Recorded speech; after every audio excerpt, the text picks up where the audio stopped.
Madami akong titignan, especially doon sa SM North main mall.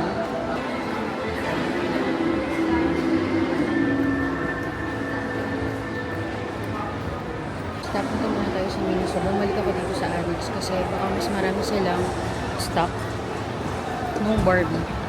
So, tignan natin. So, nandito tayo ngayon sa SM North Annex Miniso branch. Ito na lang yung mga item nila na Barbie. Yung iba, ubos na. Hinahanap ko yung makeup bag na may color pink and black din pero wala sila dito. Out of stock na daw. So, yung makeup pouch yung kinuha ko, ayan. Kasi alam ko magagamit ko talaga to.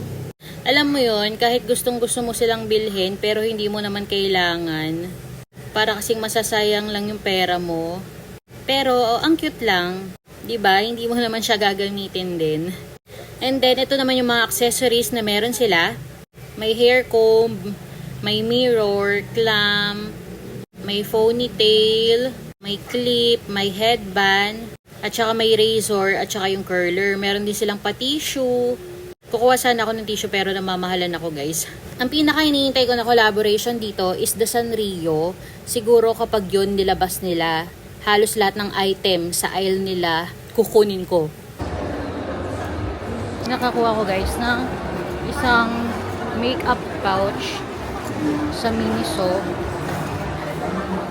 Try natin sa ibang branch kasi konti na lang yung nandun, guys. So, lipat tayo dito sa main mall ng SM North.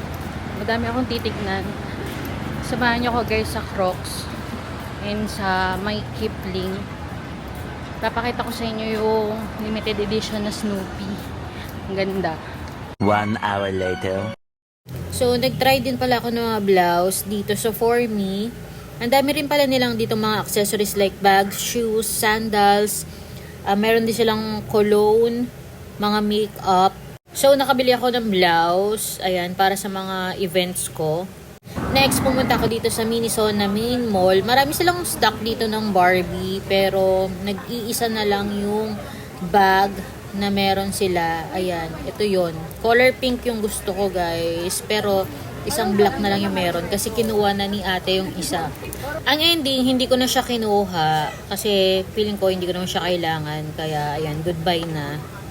Pag dito talaga sa SM North, madali silang maubos. So sad, guys. Miniso na SM North. Puro wala na silang stock. Pero hindi ko na kinuha yung isang bag kasi parang hindi ko naman siya kailangan. Ngayon, ikot-ikot naman tayo, guys. Pero gusto kong pumunta sa Brat Pack, sa Crocs, at saka sa Kipling. First stop natin is yung Brat Pack. Naghahanap ako ng The North Face na Borealis na mini backpack. Pero wala sila dito, guys, dahil malalaking The North Face na backpack yung meron sila. And ito, guys, so meron silang Kanken mini dito kung naghahanap kayo. Retails for 4,900 plus.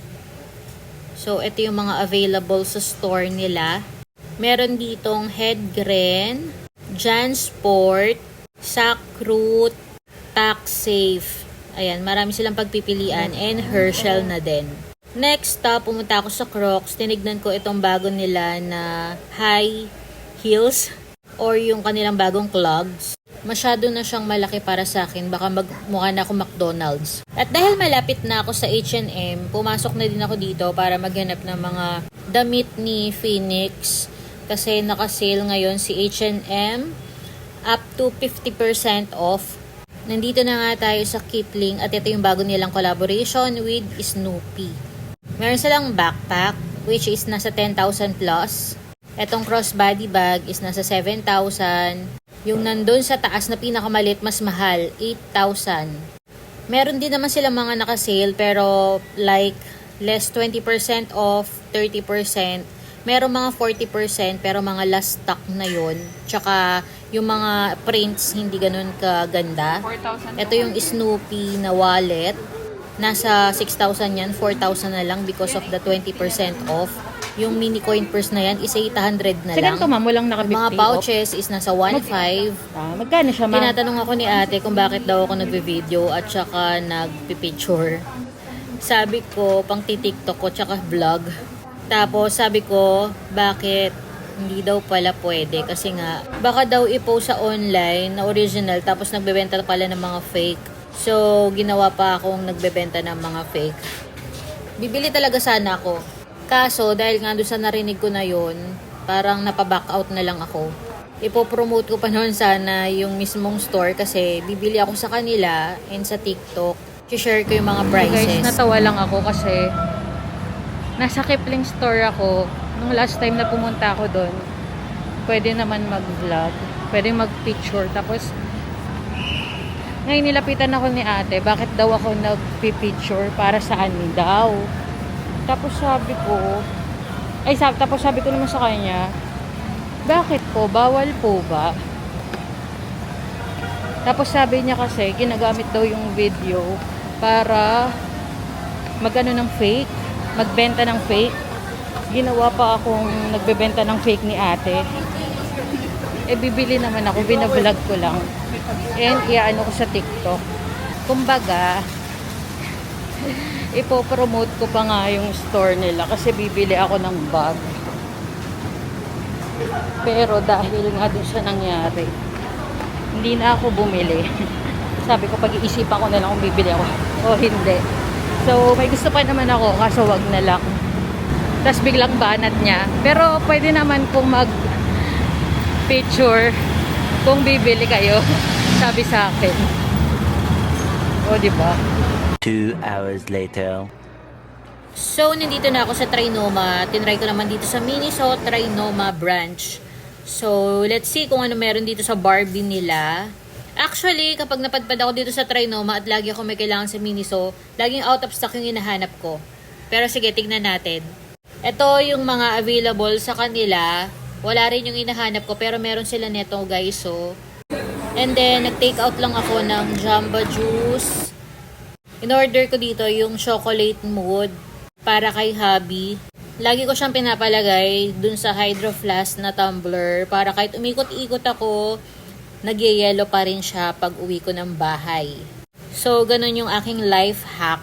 Imbes na ilalagay pa nila sa take-out na baso, baka matapon pa siya tapos tunaw na.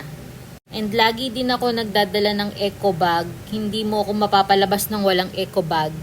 Kahit anong dala kong bag, maliit man yan o malaki, lagi akong may eco bag sa bag ko. So next stop, punta tayo dito sa Krispy Kreme. Kasi bibili ako ng coffee ko at ito yung sea salt latte. Kalasa siya guys nung Harlan. So mas cheaper to kaysa doon and mas maliit lang yung Harlan. Ito, large na siya. Ito yung lagi kong binibili sa Krispy Kreme. Try nyo guys, sea salt latte cream ng Krispy Kreme. Mapagko-compare mo talaga yung lasa nung dalawa. I think nasa 160 yung kanilang large. 1 hour later.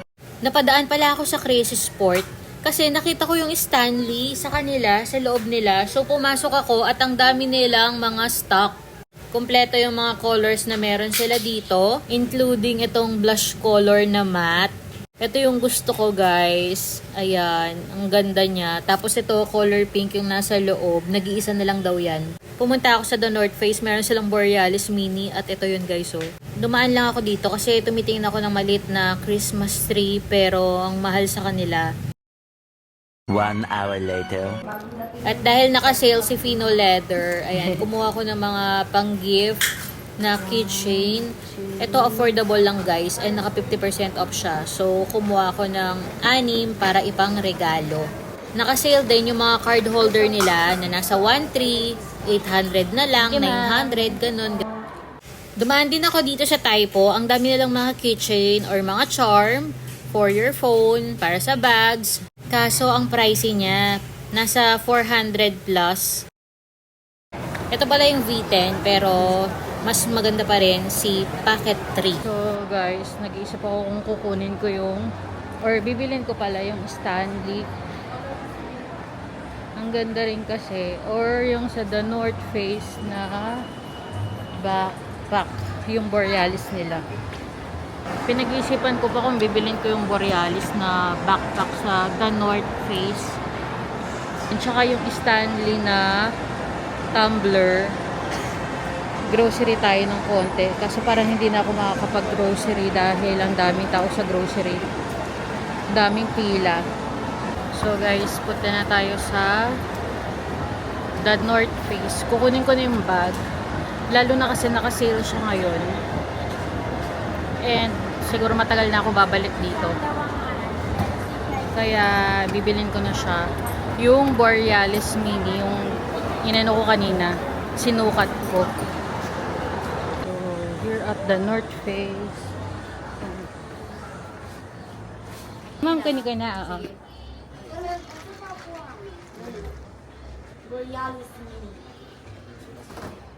Okay po. Ay, yung QR lang dyan, sir. Yes, ma'am.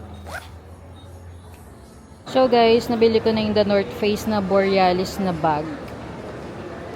Ngayon, pinag-isipan ko kasi nandito ako sa may Chris Sports kung kukunin ko na ba yung sa Stanley.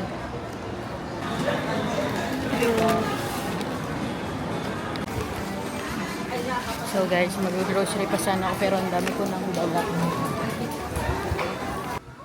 Unbox natin yung nabili ko sa Miniso. Ito guys, yung makeup pouch na pink. Ayan. Ito yung pinili ko na color. May black nito pero mas gusto ko yung pink. So, very spacious niya sa loob. Malalagay mo talaga buong makeup mo. Ang price nito is nasa 299 pesos. Sayang nga lang wala yung gusto kong bag. Pero mahal kasi yun yung gusto kong bag, 799. Tapos ito naman, yung sa For Me na nakuha ko. Isang t-shirt. Ayan, ang cute lang niya. Ang girly-girly. Tapos isang polo na pink. Waffle yung style. And ito yung mga keychain na nabili ko para pang regalo. Meron na siyang kasamang parang packaging. Ito naman, yung sa The North Face. Ito yung bag. Gusto ko na kasi magpahinga sa tote bag. Pahinga muna, pero magagamit pa naman ako ng tote bag.